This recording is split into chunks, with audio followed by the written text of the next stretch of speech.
À toutes et tous, je vous propose qu'on commence. Ça fera peut-être venir les derniers participants. Donc bonjour, bonjour tout le monde. Je m'appelle Laurent Barbu, je suis évaluateur en France, administrateur de la Société française d'évaluation. Et j'étais aussi pendant quelques années au conseil d'administration du RFE. Donc, bienvenue dans cet atelier qui s'inscrit dans le troisième axe de ce forum, qui visait notamment à étudier les liens entre les outils numériques et la profession, le métier d'évaluateur, les pratiques d'évaluation. Donc voilà, technologie numérique et pratique d'évaluation. Donc on va avoir 5 interventions, je vais y venir. L'idée c'était dans cet atelier, mais comme ça a été déjà pas mal le cas au cours de la journée, de s'interroger à la fois sur les apports, mais aussi sur les risques, les limites de ces outils numériques. Et c'est pour ça que le titre, c'est un petit peu pour une approche critique. Voilà, on va être un peu sur les avantages et les inconvénients de ces outils. Alors, juste on va avoir 5 interventions. Je vous les présente rapidement et je vous dis un petit peu comment je propose qu'on organise les choses. Donc, on va avoir d'abord 3 interventions qui portent un petit peu plus particulièrement sur certains outils numériques. Donc, Agathe, d'abord, de Vos Sparatakis, nous parlera de la visioconférence, donc permettant une co-construction des démarches de suivi et évaluation satisfaisantes. Et puis ensuite, on enchaînera avec Oumar Malessamb, qui nous parlera également de l'usage de la visioconférence. Ensuite, on aura une troisième intervention de Rami Assaf, plutôt sur l'intelligence artificielle. Et donc, je propose qu'après ces 3 interventions-là, on ait un premier temps d'échange, voilà, un premier temps de débat, puisque un petit peu, ça sera autour de ces différents, des usages, des risques et limites de ces différents outils. Et puis ensuite, on terminera la séquence par 2 interventions plus globales, qui sont un peu plus théoriques ou philosophiques, si on peut dire. Donc Claudine Morier nous parlera d'une approche humaniste de l'évaluation, et Karen il fera un regard critique sur le recours des technologies émergentes en évaluation. Et du coup, on aura de nouveau un temps d'échange sur ce deuxième temps. Voilà, si ça vous je ne vais pas parler plus longtemps et je vais donner la parole tout de suite à Agathe du cabinet Quadrant en France. Et je vais mettre la présentation. Hop.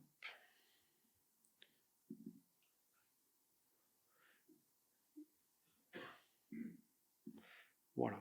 Agathe, une dizaine de minutes si tu peux. Ok, très bien.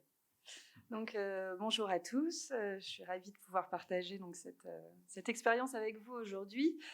Donc le point que j'aimerais aborder aujourd'hui, c'est avec le Covid, on est tous passés à la visio, sauf que moi je conduis des évaluations qui sont souvent co-construites, où on aime bien co-construire des référentiels avec les acteurs, où c'est très important d'avoir différentes parties prenantes et où c'est très important d'avoir des gens investis dans ces process-là. Et donc de se questionner, est-ce qu'on arrive à garder cette démarche-là, cet investissement participatif avec une visio, et donc vous montrer, partager cette expérience que j'ai pu avoir. Merci.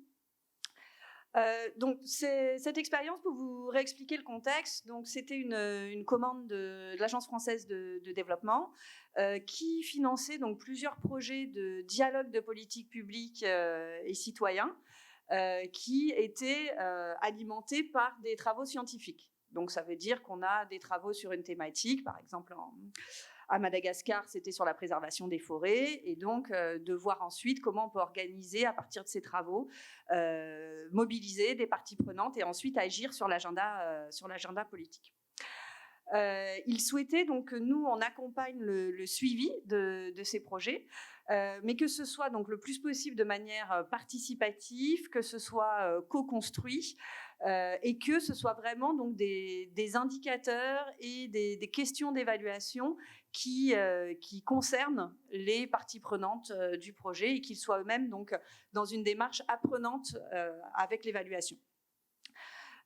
Donc nous, on a commencé à les accompagner dès qu'ils lançaient le projet et on continue à les suivre pendant, toujours actuellement d'ailleurs, pendant 3 ans.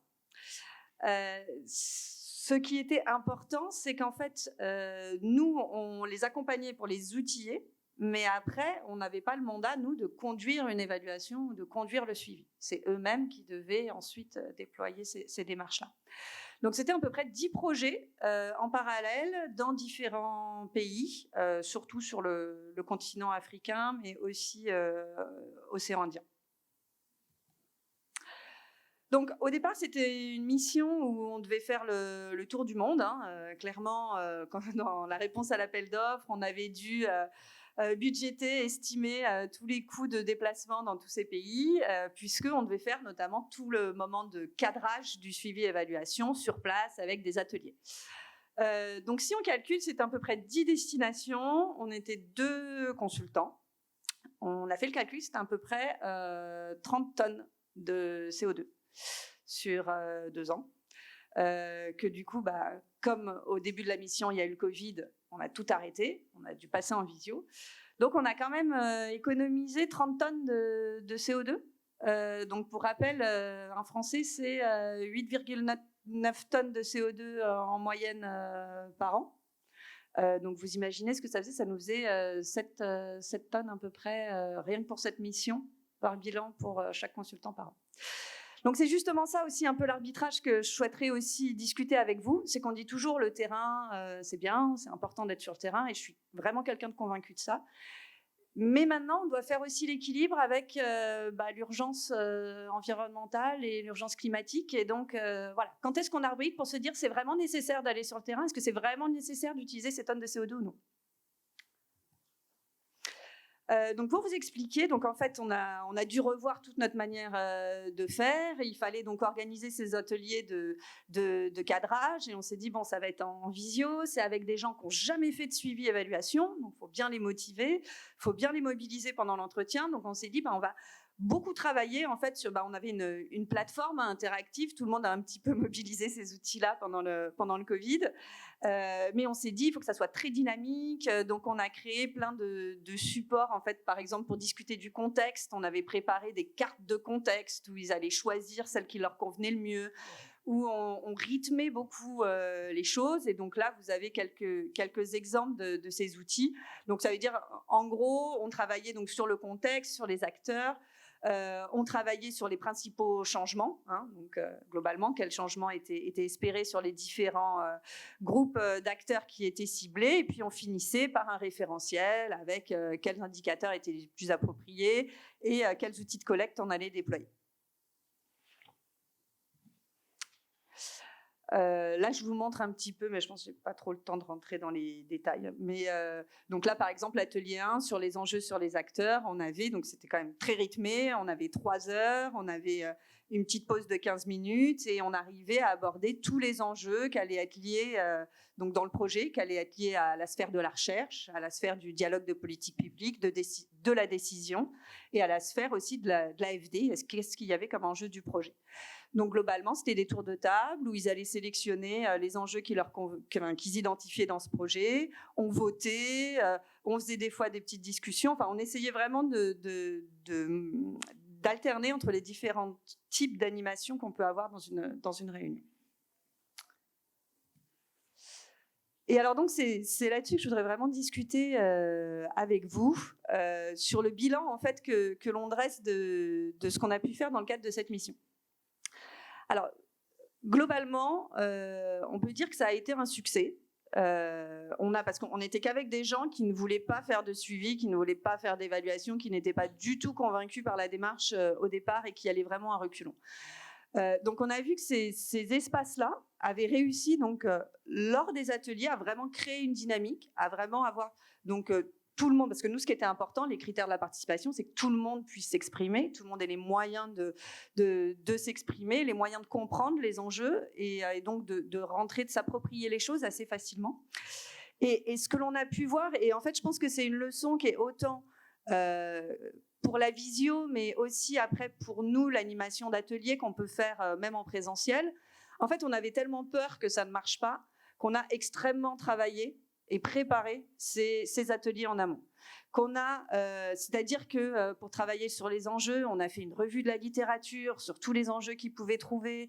On a essayé de travailler le vocabulaire des cartes pour que ça leur parle très bien, très vite. Voilà. On n'avait jamais autant préparé des ateliers qu'on faisait en présentiel. Et donc, ça nous a montré aussi toute l'importance d'avoir aussi ces points d'attention dans des préparations d'ateliers de cadrage et tout ce travail en amont qu'on peut faire. Ce qui était aussi très important, c'est qu'on a vu à distance, si ça décroche ou s'il y a des gens qui commencent à, entre guillemets, polluer une animation, c'est-à-dire à garder à mobiliser la parole, à partir sur d'autres sujets, c'est beaucoup plus difficile de les contrôler. Et donc, on avait toute cette logique de désamorcer ou d'identifier des situations problématiques qui auraient pu survenir lors de l'atelier. Donc, c'est-à-dire qu'on les préparait beaucoup aussi avec des gens, avec les responsables de projet qui connaissaient bien les personnes qui allaient participer, pour essayer de voir justement quand est-ce qu'une personne sûrement serait interpellée ou pouvait pas être à l'aise avec des choses qui allaient être discutées, et comment est-ce qu'on pouvait avoir des stratégies pour désamorcer ça. Un autre point aussi, autre enseignement, éviter à tout prix l'hybride.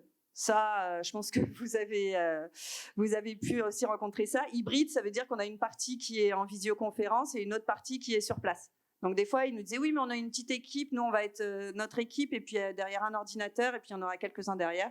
Ça, c'est horrible en animation, parce qu'il y a des choses qui se passent d'un côté qu'on ne peut pas du tout gérer. Très important aussi, et ça, c'est aussi limitant dans la participation, c'est que ça marche bien, mais quand on est en cercle très limité. Donc, ça marche bien quand on est entre 4 ou 8 personnes, et pas beaucoup plus. Donc, ça veut dire potentiellement de répéter certains ateliers et après d'avoir des temps de restitution ou de diviser des sous-groupes. Et puis peut-être des limites, ce que l'on a pu voir, c'est qu'en fait, c'est très efficace, là on a vu, pour avoir cette dynamique pendant l'atelier. Mais par contre, ça a très peu d'effet et c'est très inefficace sur la mobilisation durable. C'est-à-dire le fait de ne pas rencontrer les gens, le fait de ne pas avoir cet avant-atelier, après-atelier, on ne crée pas du tout les mêmes liens. Et ça, on a pu voir, la mission a pu en pâtir par la suite, où pour lancer cette dynamique de suivi ensuite, où ils allaient être acteurs du suivi, ça ne pouvait fonctionner que si on avait un bon relais sur place, sur le terrain, qui allait prendre ça en charge et qui prenait le relais après nous. Mais donc, on a bien vu que l'humain ne peut pas être remplacé dans les dynamiques de long terme. Par contre, sur des ateliers ad hoc comme ça se travaille de manière très structurée et on peut vraiment avoir un dialogue participatif et une co-construction d'un référentiel d'évaluation assez intéressant. Je vous remercie. Merci beaucoup.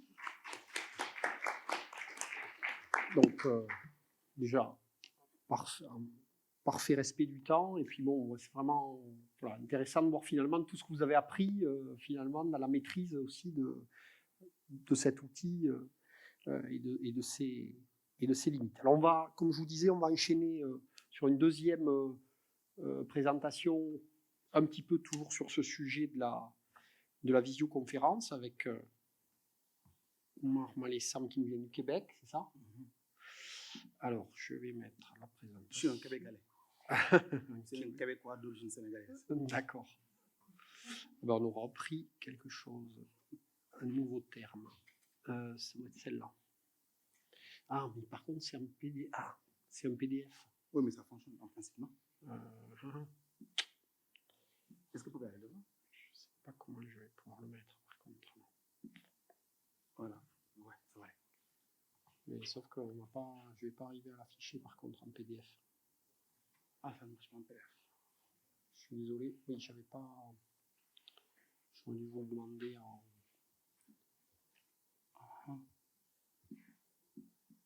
Vous l'avez sur une clé, éventuellement?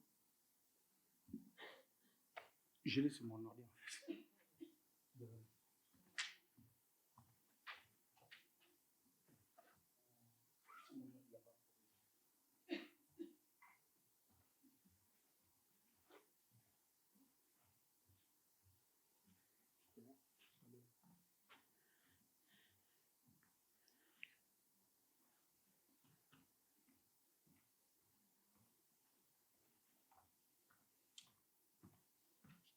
Alors, on va essayer.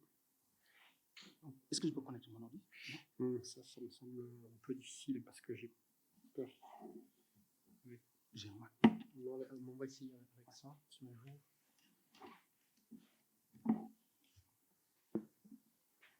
Est-ce qu'en attendant, on peut prendre des questions du public? Je ne sais pas, pour Agathe. Peut-être qu'il y Oui, avait déjà. éventuellement. Si Est-ce qu'il y avait une question de compréhension ou d'approfondissement, histoire de ne pas vous perdre? Oui.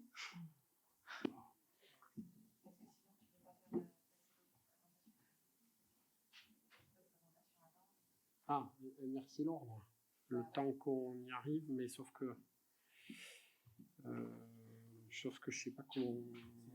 On le voit. On le voit. Ça.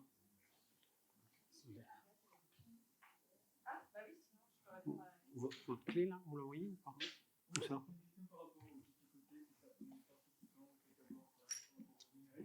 Oui, Mais oui, on l'a. bien sûr. On va avoir ma clé là.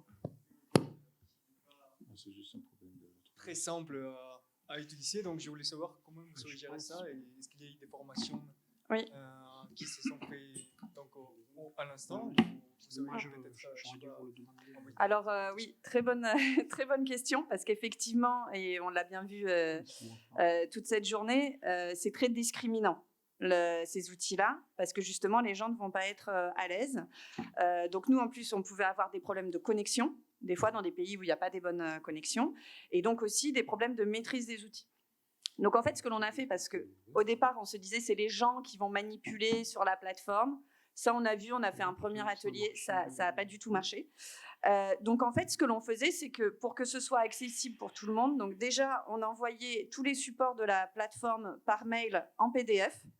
Donc les gens les recevaient avant et pouvaient se les imprimer et donc pouvaient regarder les choses même s'il y avait des problèmes de connexion.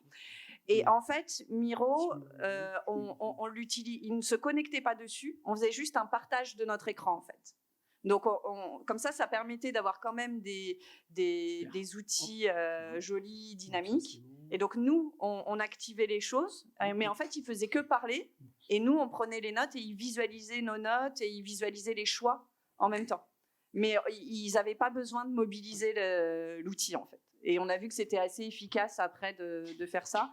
Et maintenant, même moi, je vois, même à chaque fois que j'utilise cet outil-là, je l'utilise plutôt en partage d'écran et en faisant les manipulations plutôt que de demander aux gens de faire les manipulations. Et c'est moins discriminant, je trouve. Merci. Parfait. Merci beaucoup. Et très bien d'avoir eu un échange pendant cet intermède technique dont on s'excuse. Donc c'est bon, on y est arrivé. Donc allons-y, je laisse la parole à... Parfait, merci beaucoup. Je pense que j'ai pris un peu de mon temps. Donc je vais essayer d'aller plus vite. Ma présentation porte ce matin sur l'utilisation de la visioconférence comme outil de collecte de données en évaluation. Donc, j'ai voulu en fait vous présenter mon expérience en partant de quelques défis. D'abord de la pertinence de l'outil, mais aussi des défis que j'ai rencontrés durant l'utilisation de la visioconférence. D'abord, en fait, il m'a semblé important de proposer une définition de ce qu'on entend par la visioconférence. La définition donc, que je propose est la suivante. La visioconférence fait référence aux entrevues qui se déroulent de manière synchrone, dans lesquelles le chercheur et les participants utilisent un média audiovisuel pour communiquer à distance. Donc, aujourd'hui, en fait, on observe une multitude, donc une variété de types d'outils de visioconférence, de plateformes. Il y a Google Meet, il y a Zoom, il y a Teams. Dans le cadre de l'évaluation que j'ai faite, j'ai utilisé beaucoup plus Zoom comme méthode de collecte des données. D'abord, la mise en contexte. J'ai utilisé en fait Zoom dans deux contextes qui sont complètement différents. Le premier contexte renvoie donc à l'évaluation d'un projet de renforcement nutritionnel au Sénégal. Ça portait sur un projet qui se déroulait dans 4 régions du Sénégal et visait en fait à renforcer, donc à réduire l'insécurité alimentaire qui touchait les enfants et les femmes enceintes. Le deuxième cas, donc, ou deuxième intervention, donc dépendamment du concept qu'on utilise, c'est l'évaluation d'un dispositif d'intégration des infirmiers diplômés au Québec. Donc, comme vous le voyez, les deux cas se déroulent dans deux contextes différents. Donc, j'ai voulu, en fait, en partant des résultats et de la façon dont j'ai utilisé la plateforme Zoom dans ces deux contextes, être capable, en fait, de générer donc, des données pour permettre d'avoir une idée comparative des défis que l'on peut observer dépendamment du contexte dans lequel l'évaluation se déroule. D'abord, rapidement, en fait, en termes de pertinence. Pour ce qui est de la pertinence, mes résultats, donc mon expérience montre que la visioconférence est pertinente, donc son apport aujourd'hui est indéniable, dans la mesure où, si on prend le projet du Sénégal, le projet du Sénégal s'est déroulé avant la pandémie Covid. Donc, il fallait faire un déplacement dans les 4 régions du Sénégal, être capable donc d'évaluer un projet, notamment au niveau de sa fidélité, d'abord de sa pertinence, est-ce que le projet était pertinent dans les 4 contextes dans lesquels le projet était implanté. Est-ce que le projet a été implanté fidèlement, donc tel que prévu dans les documents, et quels sont les résultats du projet. Donc ça, c'est le premier projet. Et dans ce projet-là, il fallait que je me déplace, mais la pandémie est apparue et c'était difficile de se déplacer.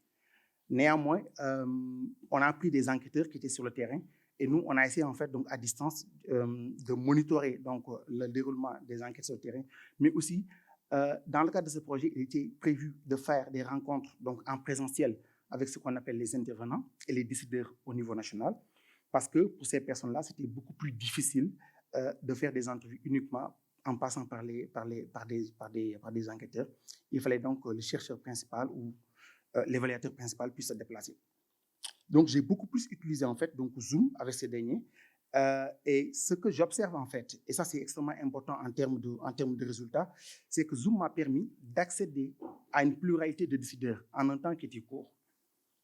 Cela m'a permis en fait donc de diversifier mon échantillonnage, ce qui est important pour assurer en fait la crédibilité de la démarche évaluative. L'autre résultat majeur, c'est la réduction des coûts. Et là, je me réfère beaucoup plus aux projets qui se déroulaient au Québec, pour lesquels il fallait en fait essayer d'étudier dans plusieurs provinces. Pour ceux qui connaissent le Canada, c'est que la distance est une chose qui est importante. Donc, il fallait rencontrer beaucoup de personnes qui étaient dans des contextes extrêmement différents. Et là, Zoom m'a permis donc de réduire les coûts pour la bonne et simple mesure que donc j'ai mené les entrevues en direct et j'ai pas eu besoin de me déplacer. Et la réduction des coûts était donc en termes de coûts pour l'évaluation, mais aussi en termes de coûts pour les personnes qui étaient impliquées. Et le troisième point important, c'est la flexibilité temporelle. Aussi bien pour le projet du Sénégal, où il fallait rencontrer des décideurs qui, par définition, sont des personnes qui sont occupées. Donc, il fallait en fait trouver un moment qui convenait aux décideurs. Donc, dans une évaluation réelle, en contexte réel, c'est difficile de programmer, c'est difficile en fait de coller aux agendas des uns et des autres. Mais avec Zoom, on a eu la possibilité donc de faire les entrevues donc au moment qui plaisait et dans le confort souvent du salon ou du bureau du décideur. La flexibilité temporelle aussi était vraiment donc un avantage qui était extrêmement important dans le contexte de ces deux types d'évaluation. Maintenant, rapidement, en termes de défis, parce que ça aussi, c'est un élément extrêmement important. De plus en plus, on parle de l'avantage de la visioconférence, mais les défis peuvent être énormes. Et ce que j'ai observé, c'est que la visioconférence, des fois aussi, peut être révélateur des inégalités entre les différentes personnes, mais aussi entre différents contextes géographiques. Si, dans le contexte du Québec, j'ai absolument eu aucun mal donc, à établir des connexions à organiser des rencontres. Dans le contexte d'un pays en développement comme le Sénégal, c'était beaucoup plus difficile, dans la mesure où la variabilité de la connexion Internet, de la connexion était un obstacle de taille. Mais aussi, il y a aussi la capacité des uns. Parce que c'est là aussi que je me suis rendu compte qu'il y a le prix Nobel d'économie Amartya Sen qui parle de capacité. Donc, la capacité d'une personne de profiter d'un bien. C'est dans ce contexte d'utilisation de Zoom que j'ai mesuré à quel point on n'a pas les mêmes capacités de traduire ou d'utiliser un bien, quel que soit son bienfait pour notre utilisation. Et il m'a fallu faire des rencontres avec des personnes qui n'avaient pas d'ordinateur. Il m'a fallu faire des rencontres en Zoom avec des personnes qui utilisaient pour la première fois un ordinateur, donc c'était difficile. Et cela est un obstacle de taille, à mon avis, à l'utilisation de Zoom. Il y a aussi la difficulté d'accéder à un environnement social. Toutes les personnes qui sont intéressées par ou qui font de l'évaluation des processus savent à quel point il est important de saisir compte des dimensions contextuelles qui peuvent expliquer des fois la trajectoire d'une intervention, sa réussite ou son échec. Il était aussi important dans la mesure où on était intéressé à comprendre la fidélité de l'intervention. Est-ce que l'intervention était planifiée telle que prévue? Et comme vous le savez, c'est important dans ce contexte d'être capable d'observer si ce qui a été dit ou ce qui est dit dans les documents existe réellement. Et Zoom ne permet pas en fait de saisir ces dimensions contextuelles, mais aussi d'être capable d'évaluer la fidélité d'une intervention. Il y a aussi le fait de, si dans le cadre d'une entrevue tête-à-tête, il est bien plus facile d'établir le lien de confiance qui permet à ce que les répondants puissent nous parler, il est difficile avec la visioconférence d'établir ce lien de confiance. Mais il y a aussi, dépendamment des contextes dans lesquels l'individu vit, c'est aussi difficile d'établir en fait une concentration maximale durant l'ensemble de l'interview. J'ai pu observer à un moment donné où c'était difficile, par exemple, parce qu'il y a des enfants qui arrivaient, qui rentraient, ce qui était tout à fait normal. C'est moi qui faisais de l'intrusion dans l'intimité familiale de quelqu'un et non le contraire.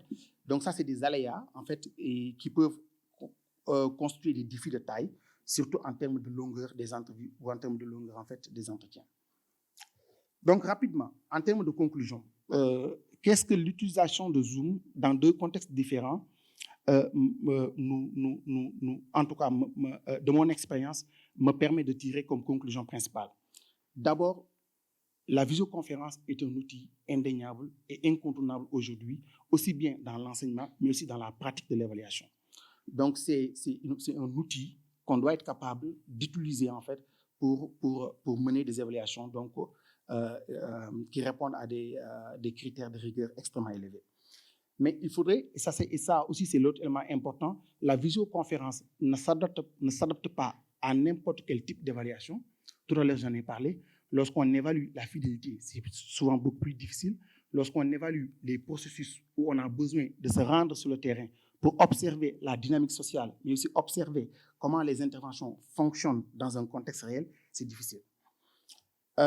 Et l'autre chose qui est importante, si nous voulons que la visioconférence donc, garde sa promesse d'outils pertinents, il faudrait aussi prendre le temps de préparer les personnes avec qui nous allons faire l'entrevue, surtout lorsqu'on s'intègre dans un contexte de développement.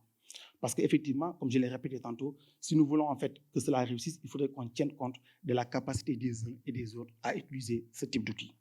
Enfin, la visioconférence, de mon expérience, permet de garantir la crédibilité d'une évaluation. Comme vous le savez, l'évaluation consiste à porter un jugement sur le mérite d'une intervention. Donc, il est important que l'évaluation soit rigoureuse. Et pour cela, il est aussi important de savoir dans quel contexte la visioconférence est utile et dans quel autre contexte qu'il faudrait trouver d'autres moyens d'utiliser la visioconférence.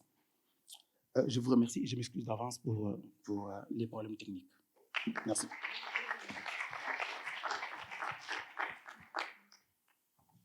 Merci beaucoup, Omar.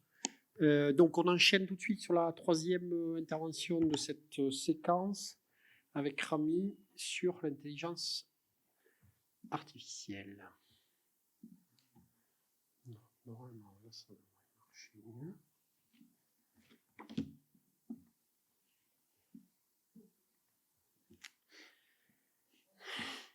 Qu'est-ce qu'il y a là?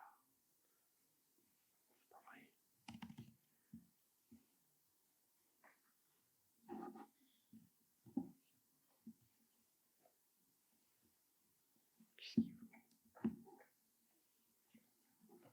après, mais j'ai...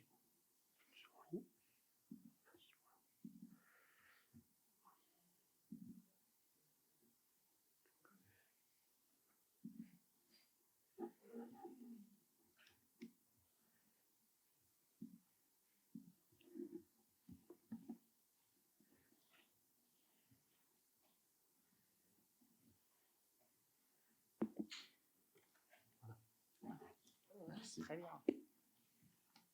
Ok, merci Laurent, merci. Bon, moi, je vais parler plutôt un peu plus en détail de l'intelligence artificielle et poser la question si c'est une menace ou une nouvelle donne pour nous qui pratiquons l'évaluation.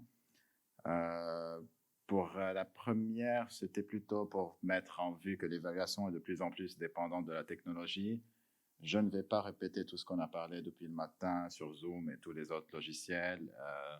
C'est juste pour aussi mettre le point sur la dépendance accélérée de plus en plus et les formations qui deviennent toujours plus avancées et plus spécifiques des organisations.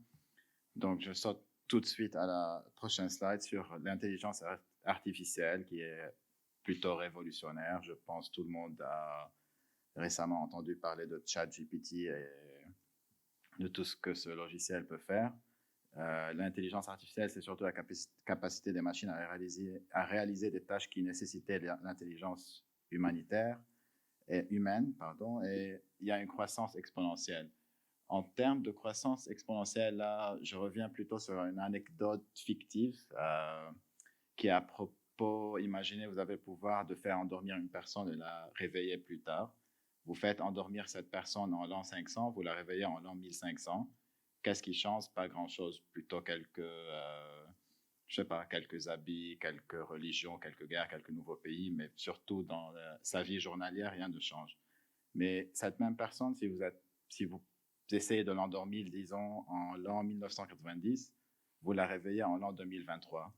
Qu'est-ce qui change? Presque tout. C'est de cette croissance exponentielle dont j'en parle. Alors, ensuite, j'aimerais bien poser la question si vous trouvez que l'intelligence artificielle est une menace. Au vu des progrès, est-ce que vous pensez qu'elle pourrait prendre la place de l'humain dans l'évaluation? J'aimerais bien que ceux qui pensent que c'est une menace, si vous pouvez lever la main ou pas. Super. Donc, il y en a deux. OK. Non, mais moi, je suis du même avis entre vous.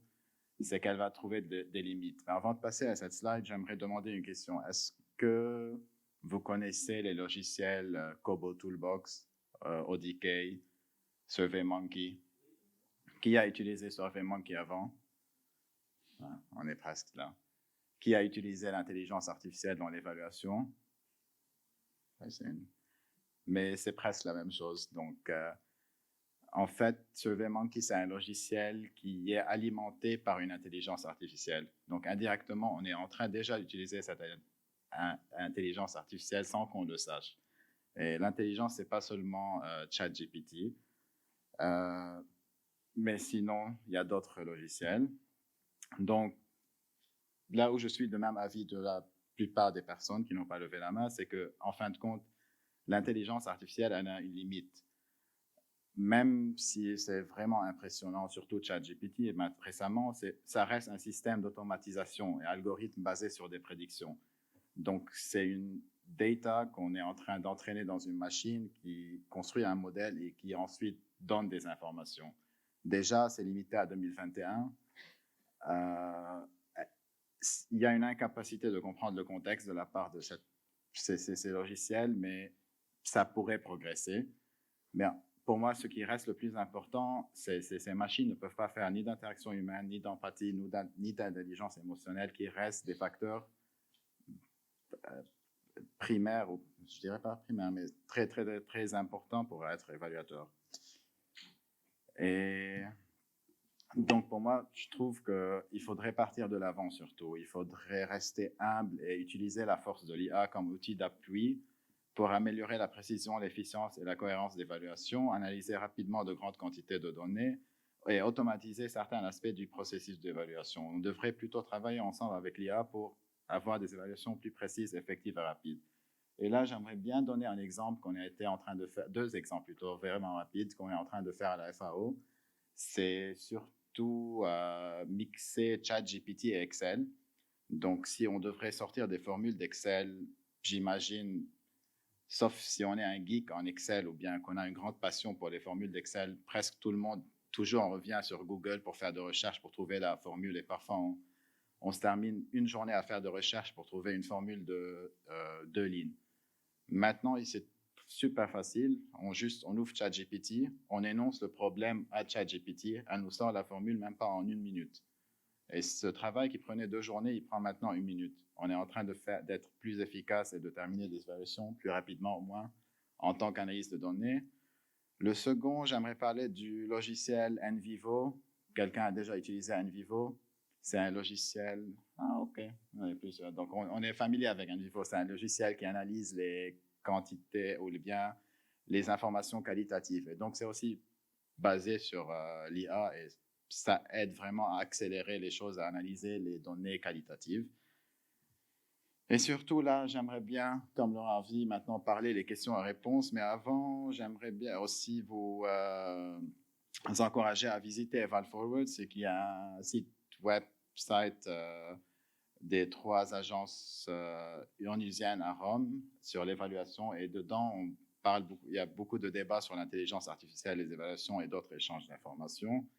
Et sinon, je vous dis merci. J'espère que j'ai été rapide et que c'était bien. Voilà.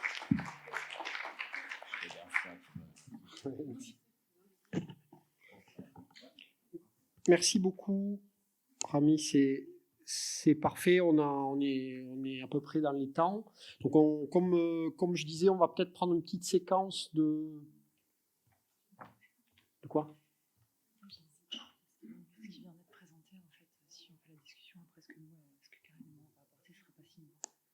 Je sais pas. Je pense qu'il vaut mieux enchaîner. Bon, on va peut-être faire, on va voir quand même si vous avez, parce qu'après ça va faire un petit peu long. On va prendre éventuellement une petite première série de questions là, pour nos trois premiers intervenants, et puis après on continuera les présentations avec des choses un petit peu plus larges. Mais est-ce que vous avez déjà est-ce qu'il y a des premières questions sur ces présentations? Oui, monsieur.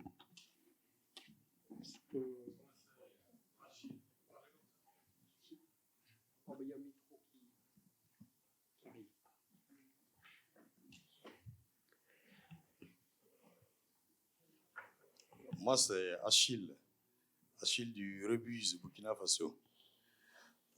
Ma question s'adresse à celui qui a présenté sur Zoom.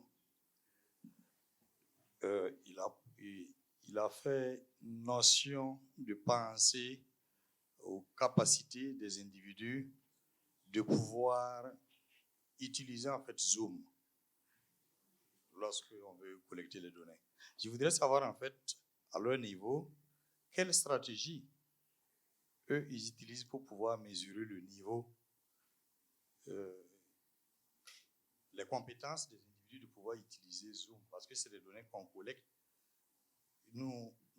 Je suis dans le domaine de la santé et je sais qu'à notre niveau, dans le domaine de la santé, on parle de littératie en santé, notamment par exemple les médecins. Quand un patient arrive et qu'on veut lui prescrire des produits, par exemple, il faut s'assurer des compétences de l'individu, de pouvoir appliquer les mesures une fois qu'on quitte l'hôpital.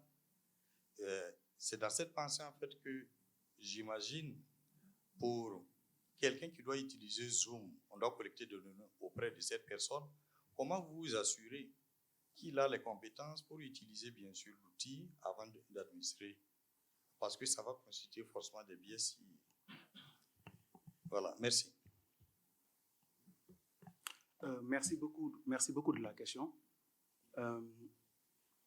En fait, nous, ce qu'on a fait dans le cadre des 2 études, on avait le profil des différents participants.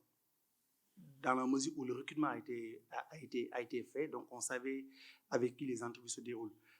Lorsque les entrevues se déroulaient avec des infirmières qui étaient diplômées, donc on savait que ces dernières avaient un niveau d'éducation assez élevé, donc équivalent à un niveau bac. Le bac au Canada, c'est l'équivalent de la licence pour ceux qui viennent des pays d'Afrique subsaharienne. Donc, et ces derniers, donc, on savait qu'il n'y aurait pas de problème pour qu'elles soient capables de réaliser des entrevues.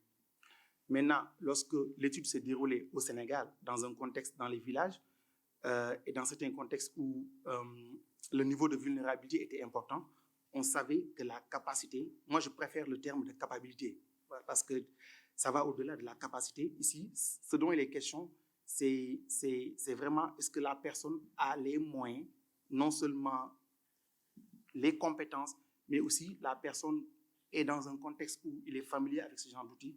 Donc, on tenait compte de l'ensemble de ces facteurs pour réaliser des entrevues. Maintenant, là où il y a une différence, c'est qu'avec des personnes vulnérables, donc des personnes qui vivent en situation de vulnérabilité, ça peut être des personnes qui sont pauvres, ça peut être des personnes qui sont issues de minorités particulières, on avait placé des enquêteurs à leur côté pour les former, mais pas seulement pour les former, parce que c'était un peu difficile même de les former, mais pour les soutenir. C'est pourquoi, en conclusion, j'ai dit que si nous voulons que Zoom garde sa promesse, il est important de s'assurer avant les interviews que les personnes sont accompagnées, pas seulement préparées. Parce que c'est pas seulement, la différence c'est que c'est pas seulement qu'on leur donne un ordinateur ou une tablette, parce que ça suppose qu'ils sont capables de l'utiliser, mais c'est qu'on suppose que ces personnes-là ont fait face dans le passé ou n'ont pas eu les études ou n'ont pas évolué dans un contexte où ils sont familiers avec ce genre d'outils, notamment les tablettes et les ordinateurs, qu'on a mis pour chacune de ces personnes des enquêteurs qui les accompagnaient, en fait, qui les assistaient. Ce qui faisait que la personne était concentrée uniquement à répondre à nos questions et non pas à prendre du temps pour comprendre comment ça fonctionne une tablette ou pas. Merci. Est-ce qu'on a éventuellement une autre question? Oui. On a une juste là.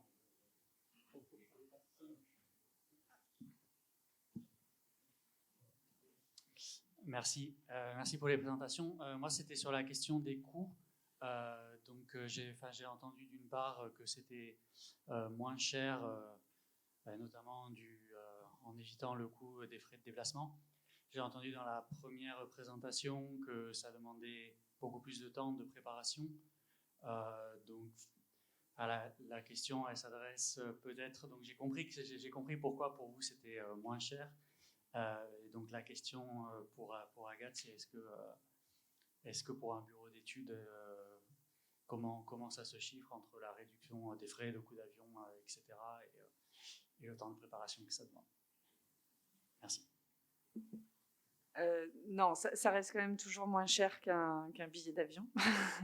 Je dirais que là, ce qui était là où on a fait où c'était faisable, c'est qu'aussi on faisait entre guillemets des économies d'échelle parce qu'on avait 10 projets, mais on avait les mêmes ateliers. Enfin, justement, l'AFD souhaitait qu'on crée des outils un petit peu génériques pour accompagner le dialogue de politique publique. Donc, en fait, on a beaucoup travaillé sur la conception des 2 premiers ateliers et après, nos outils étaient stabilisés. Donc, on n'avait pas à tout refaire pour chaque. On avait peut-être juste un entretien en plus de préparation en amont avec la personne de l'équipe projet.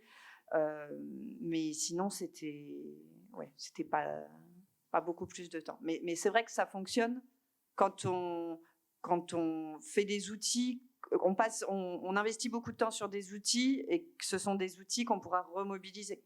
Mais après, globalement, on se pose souvent un peu les mêmes questions dans les phases de cadrage, d'évaluation. Voilà, donc on savait que ce n'était pas du temps perdu non plus dessus. Merci. Merci. Est-ce qu'on a une dernière question? Non, c'est bon pour ce premier temps. Ok. Alors, on va donc avoir continué nos investigations avec une approche un peu plus large et non plus centrée sur un ou 2 outils en particulier. Et donc, d'abord, je vais donner la parole à Claudine, qui donc est consultante, membre de la Société Suisse d'évaluation et vice-présidente du RFE, si je ne dis pas de bêtises, qui va donc nous proposer une approche humaniste de l'évaluation. Merci. Il fait très chaud là avec les, les spots, donc je vais voir si c'est un peu mieux de ce côté-là. Et je me suis dit que pour parler de technologie, c'était bien de revenir au papier, donc je n'ai pas de présentation PowerPoint. Et ça marche aussi sans, je pense. Donc, comme Aristote disait, l'être humain désire naturellement savoir. Et il me semble que les évaluateurs et les évaluatrices, encore plus. En tant que professionnels de l'évaluation, nous cherchons toujours à comprendre un programme, l'intention d'un législateur, une intervention, les effets d'une politique. Donc, le savoir est vraiment la clé de voûte de notre pratique. Et pour développer notre savoir, nous nous appuyons sur des approches, sur des approches reconnues, des méthodes éprouvées. Et c'est vrai que même si notre métier d'évaluateur, évaluatrice est peut-être pas aussi formalisé, standardisé comme d'autres métiers, je sais pas, je pensais aux experts comptables, aux médecins, etc., notamment à cause de la diversité de nos profils, et c'est quelque chose qui est apprécié et qu'on a envie de garder, cette diversité d'origine en fait, des personnes qui pratiquent l'évaluation. Et aussi parce que les évaluations, elles sont toutes uniques en fait. Chaque projet d'évaluation a un caractère unique. Donc même si on utilise des méthodes éprouvées, elles sont toujours uniques. Ça fait que tout ça en fait, donc bien qu'il y ait des règles, qu'il y ait des standards, la pratique évaluative, pour moi, elle s'apparente plus à l'artisanat qu'à un processus industriel standardisé. Et donc c'est vrai que la technologie a permis énormément d'avancer. Elles sont incontestables, elles nous facilitent grandement la vie. J'arrive pas à imaginer comment ça se passait il y a 40 ans, en fait, sans Internet, etc. Donc pour moi, je postule que la pratique de l'évaluation des politiques publiques n'a pas encore été et ne sera probablement pas affectée fondamentalement par ce qui est nommé une révolution numérique. En tout cas, dans ma vision à moi, je ne sais pas, dans des centaines d'années, mais là, dans les prochaines années, la prochaine décennie, je ne suis pas sûre que ce soit fondamentalement bouleversé. Pourquoi ? Parce que l'humain, et non pas la machine, parce que l'humain est au centre du processus évaluatif. Et ça, à toutes les étapes, au niveau de la commande, de la réalisation, de la récolte des données, la formulation des recommandations. Et donc, je développe mon argumentaire en 3 points pour appuyer un peu ce postulat, qui n'est pas du tout révolutionnaire et même un peu conservateur peut-être, mais bon, on verra ce que vous en pensez. Donc, selon moi, pour mener des évaluations dignes de ce nom, c'est important, on a développé une éthique de travail qui est proche de l'éthique scientifique, même si on sait qu'on doit toujours faire des compromis, mais on s'appuie quand même sur cette éthique de travail. C'est-à-dire qu'on essaie de se rapprocher d'une forme d'objectivité et de transparence. On va détailler, on va expliquer les choix, pourquoi on choisit telle méthode, tel échantillonnage. Et même si on n'écrit pas tout dans un rapport, on doit être capable quand même de le justifier si quelqu'un nous le demande. Et malgré ça, il y a quand même toujours une part d'arbitraire dans notre travail, notamment au moment de faire des interprétations des résultats. Donc même si on essaie d'être le plus objectif et transparent possible, on est humain et on a quand même des biais cognitifs, culturels, etc., qu'on peut au moins identifier et expliciter, ce qu'une machine ne pourra jamais faire. Alors que la machine, le programme, a été en fait programmé par un être humain qui lui-même a des biais. Et on a vu, par exemple, pour les outils de reconnaissance faciale qui ont été programmés et entraînés par des informaticiens blancs, et ces machines ont plus de difficultés à reconnaître des personnes de couleur. Voilà, donc ça c'est juste un exemple assez évident de ces biais qui sont inclus dans la technologie. Donc je dirais que potentiellement la technologie peut amener une perte de contrôle pour les évaluateurs et les évaluatrices. À moins, bien sûr, que ce soit eux-mêmes qui aient programmé les outils qu'ils ont utilisés. Mais je pense que c'est assez rare. Je connais qu'un seul cas, moi, personnellement. Donc voilà, mon premier point, c'était sur l'éthique de travail qui est vraiment fondamentale dans la pratique de l'évaluation. Le deuxième point porte sur le fait que la réflexion est au cœur de l'évaluation. Comme je l'ai dit en introduction, donc, une très grande partie de notre travail consiste à chercher à comprendre une politique, les intentions du législateur, le contexte, la mise en œuvre, qui souvent se différencie en plus de ce qui était prévu. Donc, on fait tout le temps appel à la réflexion. Et pour ça, on doit sélectionner les informations les plus pertinentes, les plus fiables. On va devoir préparer les données qu'on a récoltées, les ordonner, les pondérer, les interpréter. Et tout ce travail est mené de manière itérative, en échange constant avec d'autres êtres humains. Donc on fait constamment des choix et on prend des décisions tout au long du processus d'évaluation. Donc on ne fait pas que compiler des données comme le ferait un robot, selon ma compréhension assez limitée du sujet. On va aussi formuler des recommandations qui sont adaptées à notre destinataire et qui vont... Donc ça demande vraiment de la sensibilité aussi pour bien formuler nos recommandations. Et à ma connaissance, pour l'instant, ce n'est pas vraiment faisable par une machine. Je suis contente que Rami n'ait pas été trop dans le détail sur ChatGPT. J'avais peur qu'en fait tu aies déjà parlé de ça. Est-ce que vous savez vraiment comment ça fonctionne, ChatGPT? En fait, c'est un robot conversationnel. Ce n'est pas une intelligence en tant que telle. En fait, donc ce robot qui a été entraîné, il va chercher les informations dans une base de données énorme, donc de 15 millions de sites internet, certains très fiables, d'autres un peu moins. Sauf erreur, si j'ai bien compris, il y a aussi les pages Wikipédia, mais peut-être aussi les réseaux sociaux. Donc, je ne sais pas, il y a peut-être des comptes de complotistes, il y a des pages pornographiques, etc. On ne sait pas vraiment où il va chercher toutes ces informations. Et c'est un modèle figé, puisqu'en fait, le robot a été entraîné sur des données qui donc vont jusqu'en 2021. Et une fois qu'il est entraîné, il est mis sur le marché sans actualisation. Donc, il est déjà plus à jour, en quelque sorte. Et donc, je dirais l'aspect fondamental, c'est que ce robot conversationnel, il cherche à deviner le prochain mot. Il ne cherche pas à dire la vérité. Il fabrique simplement une phrase la plus plausible possible. Et ça, c'est un gros problème. Parce que ces réponses, même si elles ont l'apparence de la vérité, elles ne sont pas toujours vraies. Et donc, j'ai vu un exemple, une démonstration sur Internet. C'était peut-être dans les premiers stades de ChatGPT. Je ne sais pas si maintenant ça a évolué. Mais par exemple, si on écrivait Christophe Colomb a découvert l'Amérique, 3 petits points, il va donner la bonne réponse. Il va dire en 1492. Ah, en Suisse, 1492. Ce qui est correct. Bon, même si c'est vrai que la notion de découverte de l'Amérique est aussi controversée, mais ça, c'est un autre sujet. Mais maintenant, si je mettais par exemple Claudine Morier a découvert l'Amérique, 3 petits points, il répondrait aussi 1492. Et ça, c'est quand même assez effrayant, en fait.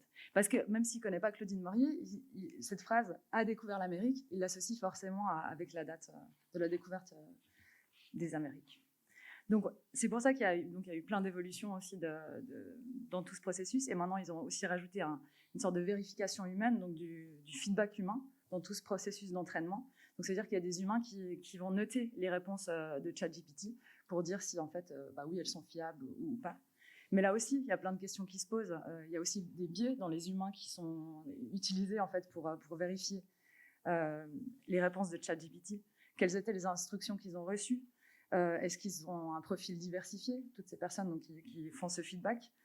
Tout le monde n'a pas la même sensibilité non plus en termes de ce qui est acceptable, ce qui est offensant. Donc, on ne sort jamais vraiment de ces questions de biais, je trouve. Ce que je veux dire, c'est qu'il faut vraiment faire preuve de réflexion pour utiliser un tel outil qui, en fait, lui-même est absent de réflexion. Maintenant, mon troisième argument, c'est qu'en fait, donc même si là, jusqu'à maintenant, j'ai une approche plutôt méfiante de la technologie, je me rends aussi compte que l'être humain est limité et qu'on a aussi nos propres œillères. Et donc, en préparant donc, cette intervention, j'ai aussi discuté avec des gens qui s'y connaissaient bien dans le domaine. Et j'ai un petit peu révisé ma position et j'ai réalisé que, oui, toutes ces technologies peuvent être un soutien précieux. Ça peut vraiment être un assistant qui va nous faire gagner beaucoup de temps. Donc, par exemple, pour la formulation de questions d'évaluation auxquelles on n'aurait pas pensé. Peut-être que la machine va tout à coup nous proposer des questions auxquelles on n'avait pas pensé. C'est une nouvelle perspective. Ce serait dommage de se priver en fait, de ce genre d'outils.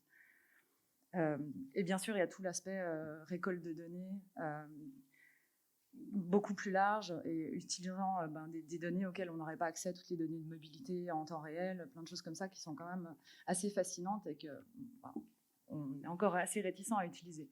Et donc là, je vois quand même un potentiel. Et puis surtout, bien sûr, le traitement de masse de données en quelques secondes, comme tu l'as démontré, Rami, justement, c'est fascinant et inquiétant à la fois. Et puis aussi, il y a tout l'aspect récolte de données au moment de la mise en œuvre des projets. Donc, quand il y a une information qu'on va publier sur Internet, donc avec des formulaires qu'il faut remplir pour obtenir une aide publique, par exemple, en fait, il y a des tonnes de données qui sont là et qu'en fait, on n'exploite pas. Et c'est vrai que l'intelligence artificielle, je pense qu'elle pourrait vraiment nous aider à exploiter ces données qu'on néglige un peu pour l'instant. Et c'est dommage. Ou par exemple, un programme peut aussi retranscrire les protocoles d'entretien et directement aussi identifier le champ lexical. Alors que nous, on aurait passé des jours à faire ça et à coder avec Max Coudea, par exemple, si vous connaissez. Là, on pourrait aussi gagner des jours et des jours de travail. Il y a sûrement encore des tonnes d'exemples auxquels je n'ai pas pensé. Mais... Voilà, je dirais qu'en conclusion, je pense qu'effectivement, ces technologies peuvent nous être d'une grande aide et ça va nous demander un peu de courage aussi et de curiosité pour intégrer ces technologies dans notre travail, surtout quand on travaille dans un contexte peut-être plus institutionnel, pour des ministères, etc. Il y a une grande frilosité à utiliser tout ça. Mais malgré tout, faisons preuve de jugement, faisons preuve de sens critique, ne nous laissons pas comme ça tout de suite embarquer dans une technologie qui est si fascinante, parce que la valeur de notre travail, je dirais qu'elle repose vraiment sur la fiabilité de nos méthodes et sur le fait qu'on doit pouvoir démontrer vraiment tout ce travail de réflexion et de transparence qui nous ont permis de formuler des recommandations fiables et utiles, on l'espère, pour la prise de décision. Voilà.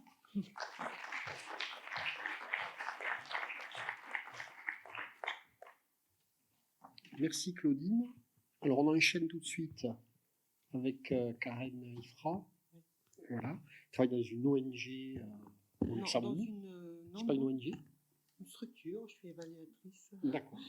Par contre, si tu peux le faire avec je t'ai envoyé un PDF. Parce que... Ah oui, mais un PDF, ça ne marchera pas. Si?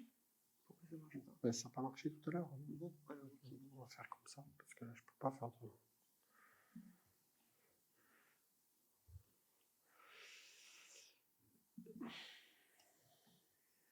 Et voilà. Problème de police. Déjà, bon, c'est juste l'apparence en fait. C'est le titre, vous l'avez. Hein. Donc là, il y a eu finalement les 3 présentations du début. On va dire, c'est un gros plan sur des outils qui sont utilisés dans le processus d'évaluation avec les limites, les avantages, les limites, les conditions d'utilisation.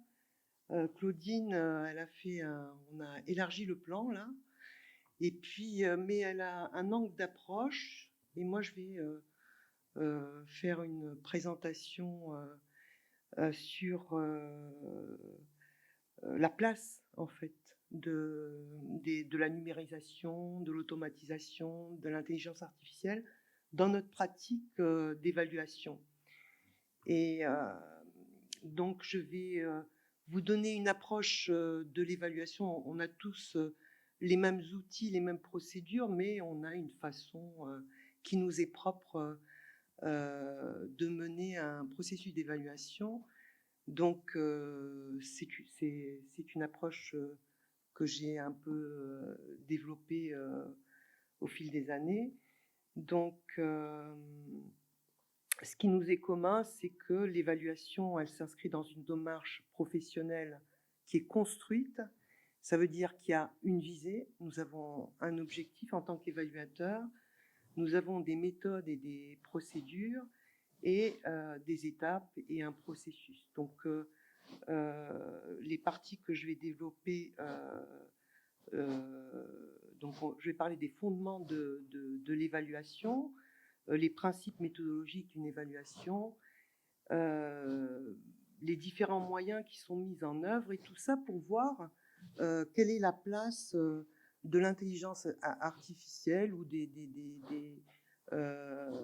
l'automatisation dans notre pratique professionnelle et de voir aussi dans cette pratique qu'est-ce qui est mobilisé. Est-ce qu'il y a plus une mobilisation de l'intelligence humaine ou une mobilisation de l'intelligence artificielle, on va dire. Donc, les fondements. Donc, je suis désolée, j'ai besoin de...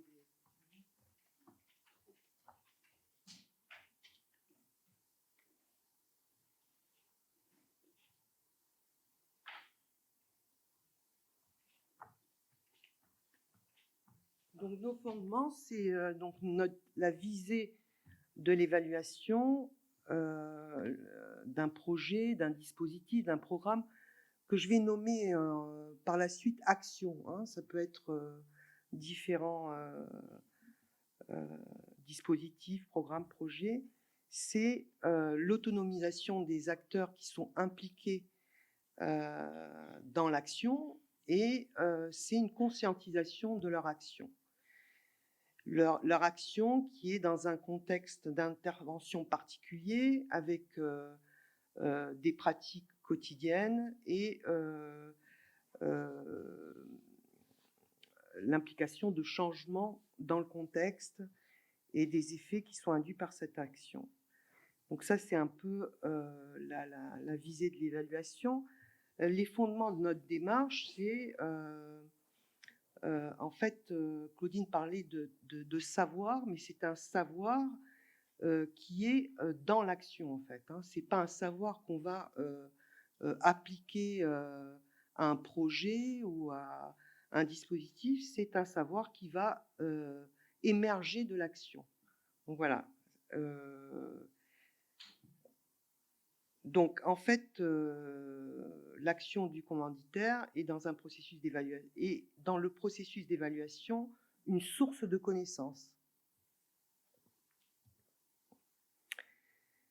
Donc notre fonction, elle consiste à ce que je viens de dire, donc dégager le savoir qui est compris dans l'action, à défaut d'appliquer une connaissance théorique en fait ou qui relève d'une rationalité technique. Elle est aussi de créer, c'est en fait un espace-temps. L'évaluateur arrive dans un espace-temps bien délimité. Et c'est un espace-temps privilégié pour les acteurs qui sont sur les terrains parce qu'elle favorise la réflexion de toutes les parties prenantes, elle favorise une prise de recul sur l'action parce que bien souvent, quand les acteurs implémentent des projets, ils sont dans une... Enfin, je ne sais pas si vous avez cette expérience, mais on doit absolument vite... faire les choses, on a un peu la tête dans le guidon, et là, le processus d'évaluation permet de prendre un peu de recul sur la pratique et de favoriser une réflexion. Donc, elle favoriserait une réflexion sur le sens de l'action pour qu'elle puisse se construire, c'est-à-dire avec plus de conscience, c'est-à-dire que la prise de recul, elle permet aux acteurs de réinvestir leur action avec plus d'efficience. Voilà, et les fondements aussi d'évaluation, c'est d'accompagner les acteurs pour stimuler un processus de changement qui est identifié ou souhaité par les parties prenantes. Alors, on peut en tant qu'évaluateur, être confronté à des résistances d'évaluation. Je ne sais pas si vous avez expérimenté. Donc, en fait, certains professionnels qui trouvent des réponses aux problèmes qu'ils rencontrent spontanément ou qui pensent que l'évaluation est inutile ou que c'est une perte de temps parce qu'ils n'ont pas le temps de prendre du recul ou de réfléchir sur leur pratique. Il faut qu'ils implémentent leur projet action par action avec, ils ont un timing, un budget, et donc mettre une évaluation au milieu, ça peut leur sembler inutile ou ça peut affaiblir leur action. D'autres, bon, il n'y en a pas beaucoup, mais j'en ai rencontré au cours de mon expérience. Ils s'enferment dans des routines d'implémentation de projets. c'est-à-dire qu'ils appliquent l'implémentation des projets ou des dispositifs de façon répétitive. On refait exactement les mêmes procédures. Et donc, ces acteurs-là s'opposent à une évolution de leur action.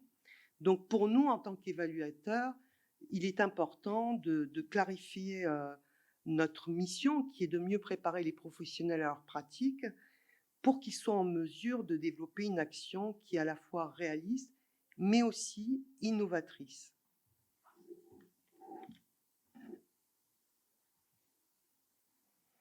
Alors, les principes méthodologiques, j'en vois personnellement deux, en fait. C'est, le premier, c'est mettre l'accent sur une analyse de la demande d'évaluation et une approche multi-acteurs comme méthodologie participative de l'évaluation. Donc, c'est en fait les deux principes que je vois dans l'évaluation. Alors, l'analyse de la demande, pourquoi elle est importante? Parce que c'est le commanditaire, c'est l'acteur qui est responsable de son action évaluée. Et donc, il est le maître d'œuvre de l'évaluation aussi. Et il ne peut pas se substituer à un sujet ou l'objet de l'évaluation. Donc, il prend part réellement à l'évaluation. Et le deuxième, pourquoi l'analyse de demande est importante? Parce que c'est lui le premier interprète de son action. Et donc, l'aspect innovateur de l'action qu'on cherche, nous, en tant qu'évaluateurs, à stimuler, c'est lui qui la possède, puisque c'est pas nous qui allons... on n'est pas dans l'action, notre travail, c'est de faire émerger justement ces changements, ces innovations. Et alors, l'approche multi-acteur, pourquoi elle est primordiale pour notre travail d'évaluation? Parce que chaque action n'est pas isolée de son contexte. Un projet, un dispositif, un programme, il est dans un contexte social particulier, culturel, historique, et que c'est ce qui légitime la pluralité des regards et des discours, et la confrontation justement durant le processus d'évaluation de ces différents discours et ces différents regards.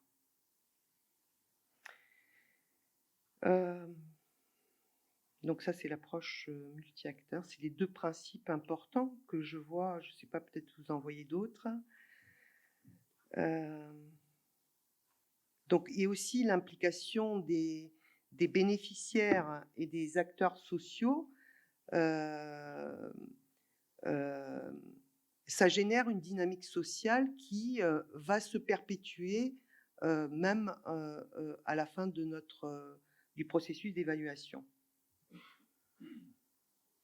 Donc, les deux principes méthodologiques, donc, en vertu du principe de la connaissance par l'action, l'acteur est le premier interprète de son action, et puis il participe à la co-construction du processus d'évaluation durant la phase d'analyse de la demande.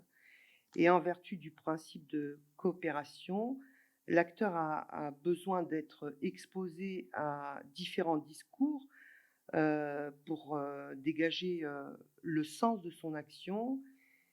Donc la mobilisation de toutes les parties prenantes encourage l'expression de discours variés, et c'est des discours qui s'enracinent dans des pratiques totalement différentes et qui se confrontent l'une à l'autre. Voilà, donc cette coopération entre les partenaires de l'action, et elle trouve son écho, elle doit trouver son écho dans l'évaluation.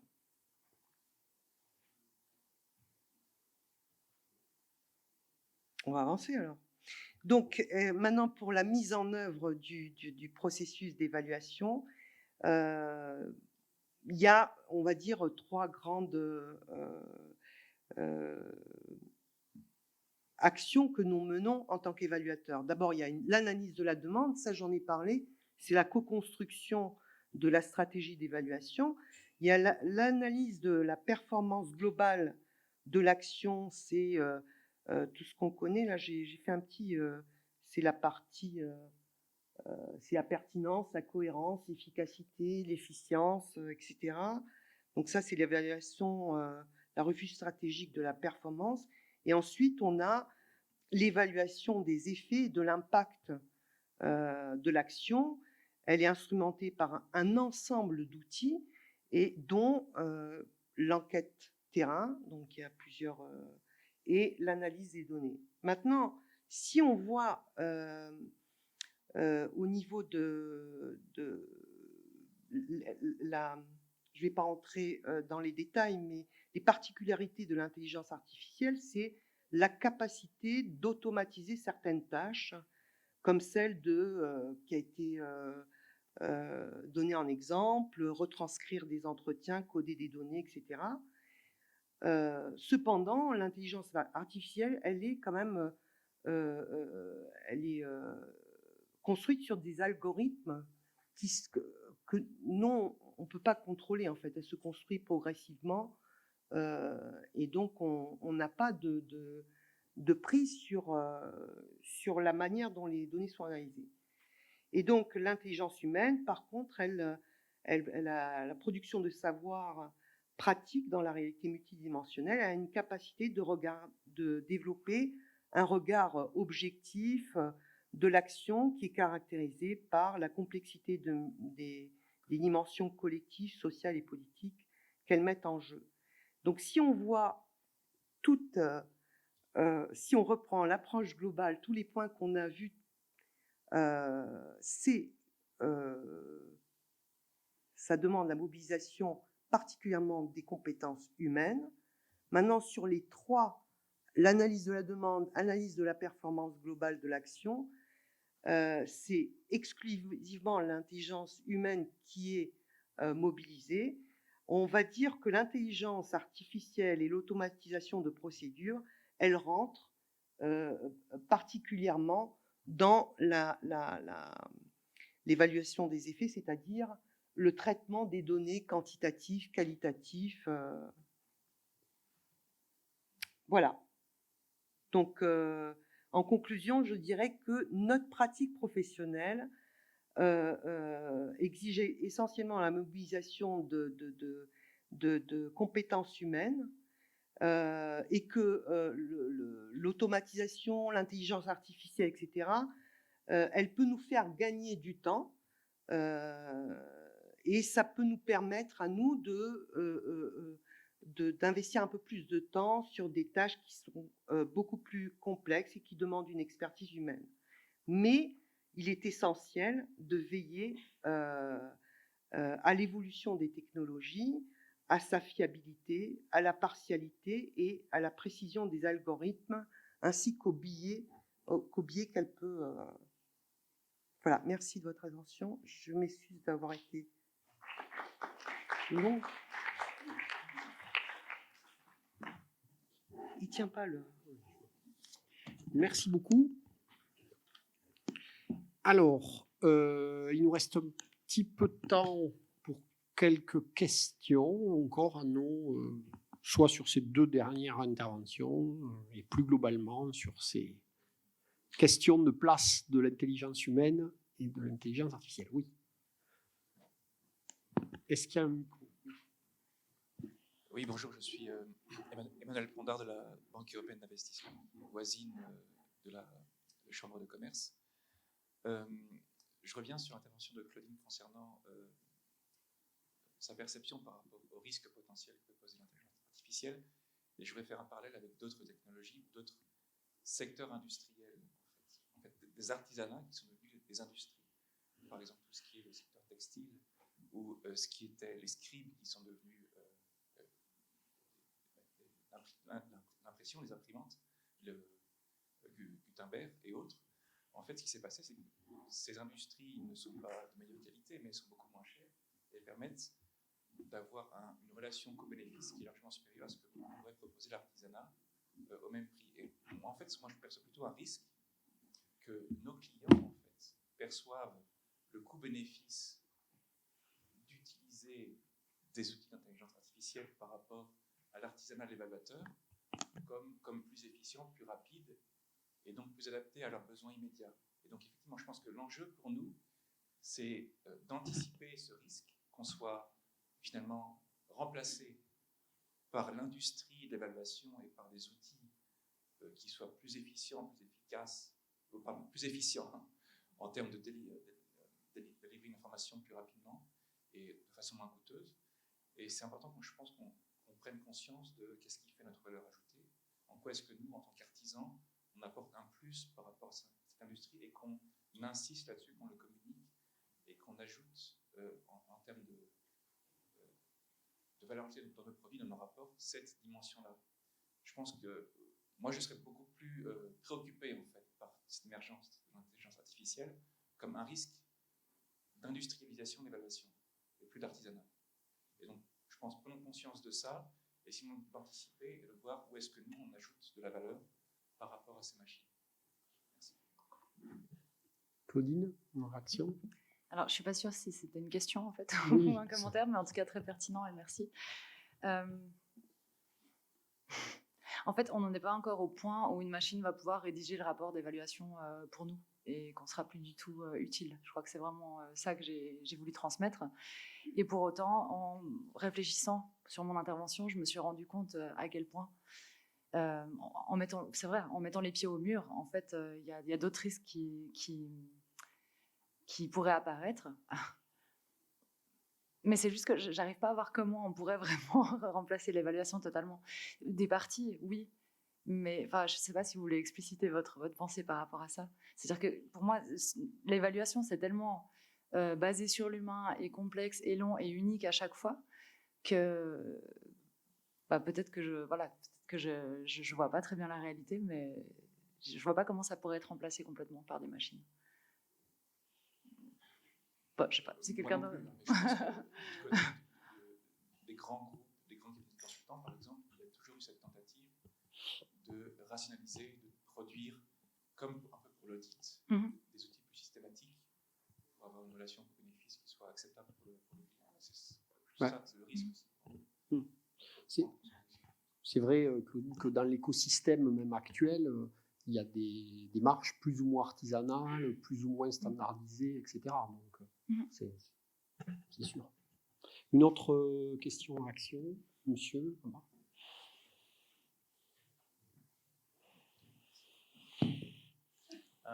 Bonsoir à tous et merci aux panélistes pour leurs brillantes interventions. Alors moi, je voulais poser une question qui peut-être est une invitation à réfléchir ensemble. Étant donné que l'intelligence artificielle finalement est basée sur les données et que le monde en matière de données n'est pas au même niveau, je veux dire l'Afrique par exemple reste, on va dire, quelque part un désert en termes de données. Est-ce que on pourrait considérer, est-ce que vous pensez que l'Afrique finalement sera la dernière région du monde éventuellement à être engloutie par l'ogre de l'intelligence artificielle, auquel cas nous on va rester au travail pendant que vous serez déjà au chômage? C'est une petite pique. Mais voilà, c'est une question que je pose comme ça parce que je me dis, dans beaucoup de projets ici, pendant les études d'impact, dans le contexte occidental, il est facile d'avoir des données, je veux dire, il y a des méthodologies qu'il faut respecter, mais beaucoup de données sont déjà quelque part, on peut les obtenir à partir de tout ce qui est numérisé.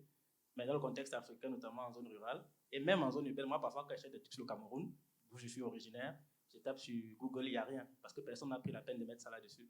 Ouais, donc, du coup, je me dis peut-être que nous, on est encore un peu protégés par rapport à d'autres parties du monde. En fait, c'est une invitation à réfléchir. Peut-être si quelqu'un a un commentaire à faire là-dessus, ce serait bien. Merci. Est-ce que l'un d'entre vous souhaite répondre? Oui. Il y a Karen, allez-y. Et Rami aussi, ouais, après. Oui, en fait, je crois que par exemple, il y a eu un exemple qui a été donné sur l'audit. L'audit, oui, on peut automatiser, parce que ce sont des procédures techniques qu'il est possible de... Mais l'évaluation, c'est un peu difficile d'automatiser notre travail parce que c'est un travail qui est jamais répétitif. À chaque fois qu'on intervient pour faire une évaluation, on fait une évaluation totalement différente. On utilise des outils totalement différents. Le processus d'évaluation est adapté au contexte dans lequel on intervient et à l'action qu'on évalue. Donc, je ne vois pas comment on peut automatiser ces choses-là, sauf peut-être automatiser un travail qui est, par exemple, qui est rationalisable, comme l'analyse des données, en fait. Mais l'analyse des données, ça ne constitue pas la totalité de notre travail. Ce sont des outils qui sont dans on travaille sur des pratiques sociales difficiles. Donc, on ne peut pas automatiser. Alors, du coup, on n'appelle plus ça de l'évaluation. Rami, tu voulais réagir sur la question de l'IA? Moi, je vais juste te répondre à deux choses. De un, je dirais, restons humbles. On ne sait jamais. Donc, pour le court terme, je ne pense pas qu'il y a une menace. Mais au long terme, on ne sait jamais. Je peux donner un petit exemple plus récent. Je ne sais pas si ma génération on a vécu ça, mais au moins dans les films, on voit dans les avions, il y avait 2 pilotes, il y avait 2 techniciens aéronautiques qui étaient toujours derrière les pilotes. Et ces techniciens, leur boulot, c'était de toujours voir les moteurs. Et c'était un boulot vraiment technique. Ils devaient toujours analyser les moteurs. C'est avancé. Et ils n'ont jamais pensé. Maintenant, il n'y a plus de ces techniciens. C'est pas une intelligence artificielle, mais c'est une technologie qui a pris leur boulot. Pour l'instant, dans le court terme, je trouve pas cette intelligence prendre le dessus des évaluateurs. Dans 20, 30, 40 ans, on ne sait jamais. C'est un grand point d'interrogation pour moi. Ensuite, pour monsieur, vous avez la question sur l'Afrique. Franchement aussi, je ne sais pas. Peut-être cet ogre n'arrivera pas, disons, à l'Afrique rurale. Donc, je voulais vous poser la question si c'était Afrique rurale ou urbaine. Et à la fin, vous avez dit pour les deux. Urbaine, je pense, c'est déjà là-bas. Mais ça pourrait être pour le positif de l'Afrique rurale si ça n'arrive jamais. Donc, mais dans d'autres termes, j'ose dire, je ne sais pas. Donc, je préfère ne pas donner de réponse. C'est tout. Agathe, tu voulais faire un petit commentaire? Ouais. Juste très rapidement. Je pense qu'aussi, donc, et c'était aussi par rapport à ce que vous avez dit, monsieur. Moi, j'ai discuté avec des vieux évaluateurs qui étaient là au tout début. Et ils me disaient, mais avant, moi, pour lancer un travail d'analyse informatique, il fallait que je code des fiches, que je fasse des trous dans des cartons et que je les mette dans la machine pour que ça m'analyse les choses. C'était ça au début de l'informatique. Et ils disent, maintenant, j'appuie sur la moulinette et ça me fait tout. On n'a pas perdu en qualité. On a gagné en vitesse.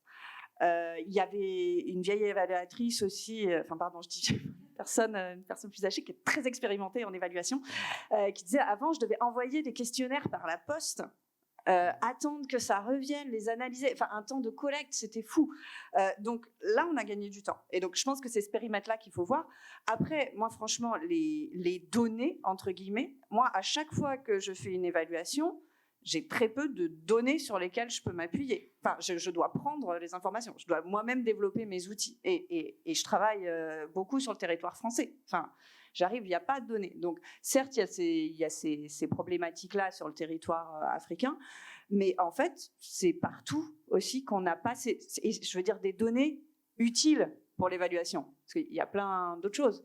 Mais des données qu'on peut effectivement utiliser et qu'on peut analyser de manière assez systématisée, moi, pour l'instant, j'en ai pas beaucoup dans les domaines d'évaluation que je fais. Donc, je pense qu'on n'est pas encore au chômage.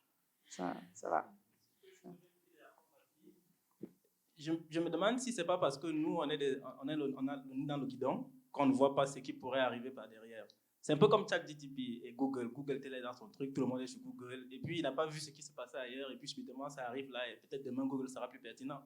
Les gens qui travaillent sur le big data, tout ce qui est données qui sont collectées à travers, peut-être qu'il y a des gens qui sont en train de se dire, mais tiens, ces données, c'est peut-être que si je peux les utiliser comme ça. Et puis demain, on va se réveiller avec un système, une application, je ne sais pas moi quoi. Et bon, voilà, c'est juste, je ne suis pas là pour dire que tout va s'écrouler. Mais je crois que, comme il a dit, il faut qu'on reste humble et surtout très vigilant. Merci. D'autres questions? Oui. Oui, monsieur, au fond, là, si on peut. Et restons humbles. Sur moi, en tout cas, moi, je prends comme ça. Justement parce que quand on parle d'évaluation, tout part des questions que les gens se posent. Et c'est à partir des questions qu'on va faire la demande. Et nous également, dans le processus, on part bien sûr à partir des questions. Et le problème que le monsieur pose, ce n'est pas à notre niveau. Les gens qui se posent les questions, est-ce qu'ils peuvent trouver les réponses au-delà de nos pratiques? Parce que c'est vraiment à ce niveau qu'il faut se poser. Est-ce que, à travers la technologie, on peut collecter des données qui puissent leur permettre de répondre aux questions qu'ils se posent sans bien sûr demander notre expertise? Sinon, à notre niveau, il n'y a pas de problème. Mais ceux qui font la demande, est-ce qu'à leur niveau, ils vont trouver des solutions? Pour l'Afrique, nous utilisons Google, on utilise les médias sociaux, Facebook. Et chaque fois, il suffit seulement que tu cliques sur une vidéo et la thématique qui est liée à la vidéo, on te renvoie plusieurs autres vidéos en lien avec la thématique. Des données sont collectées régulièrement. Également pour l'Afrique, même si nous n'avons pas les moyens, bien sûr, pour les collecter, mais en tout cas ailleurs, les gens ont les données. Donc, je vais dire simplement que c'est de rester humble là-dessus, parce que les demandeurs d'évaluation, est-ce qu'ils auront les mêmes réflexions que nous, qu'il faut de la qualité dans les décisions? Vous avez vu, chaque EPD, quand c'est venu, commence à bouleverser, même dans l'éducation, un peu partout. Pour moi, en tout cas, c'est de rester vraiment humble. Merci.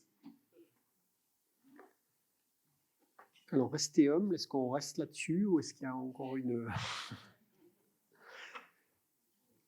question, une action, ou est-ce qu'on va continuer à discuter de savoir si on va être remplacé ou pas par la machine lors du dîner et continuer les conversations? Non. Est-ce qu'il y a encore une question? Non, on est à peu près bon.